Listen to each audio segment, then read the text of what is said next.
Sur la colline de Fourvière, reconnaissable à ses antennes permanentes, le Radio Club de Lyon est installé depuis 1983. L'association est affiliée au réseau des émetteurs français.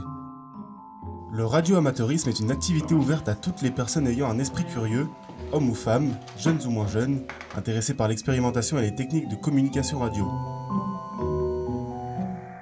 Le Radio Club de Lyon, via son association nationale membre de l'Union internationale des radioamateurs, l'IARU, qui est reconnue par les Nations Unies. Ce qui nous motive, c'est en général d'atteindre des stations qui sont très peu connues.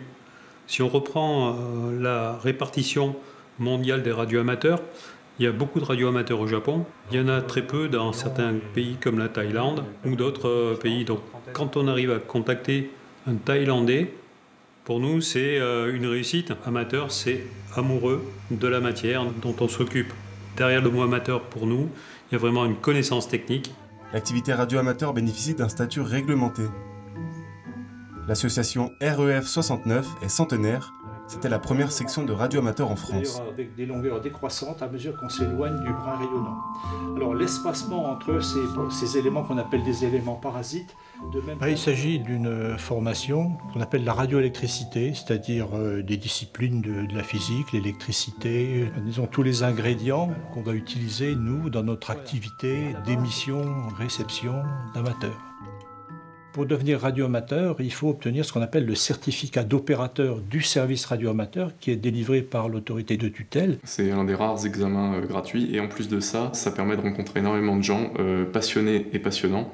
Et ça permet véritablement de s'ouvrir de nouveaux horizons. Donc tout ça, le Radio Club, ça sert à partager toutes ces connaissances qui viennent après, je dirais, la formation de base pour devenir radioamateur. Même pour moi qui fais de la physique, même au lycée, ça m'aide à comprendre les ondes sonores et tout, donc c'est bien. À l'issue, il reçoit de son administration de tutelle un indicatif qui lui est propre, c'est sa carte de visite. Chaque radioamateur dans le monde possède un indicatif. L'indicatif du Radio Club de Lyon est F8KLY, qui dans le langage international compris par tous les radioamateurs peut s'épeler sous la forme Foxtrot 8 Kilo Lima Yankee.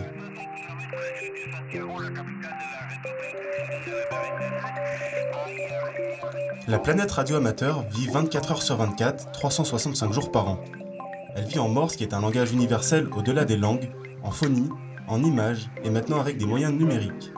Il y en a absolument pour tous les goûts. Il y a un peu plus de 3 millions de radioamateurs dans le monde, de tout âge, et près de 14 000 licenciés en France.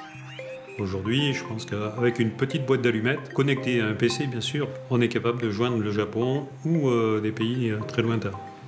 Le Radio Club de Lyon fait vivre 2 sites de relais radio sur ondes très courtes, situés dans les monts du Lyonnais, qui permet de communiquer dans toute la région Auvergne-Rhône-Alpes et bien au-delà. Foxtrot 6, Charlie, Foxtrot Oscar, appel sur le satellite.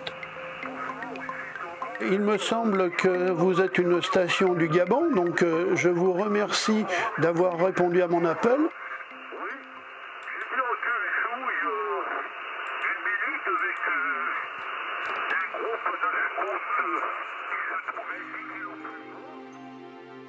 Au niveau de la sécurité civile, on a toujours des équipements prêts dans des valises au cas où, pour pouvoir répondre en temps réel vraiment rapidement. Par exemple, il peut y avoir une catastrophe qui coupe toutes les liaisons radio.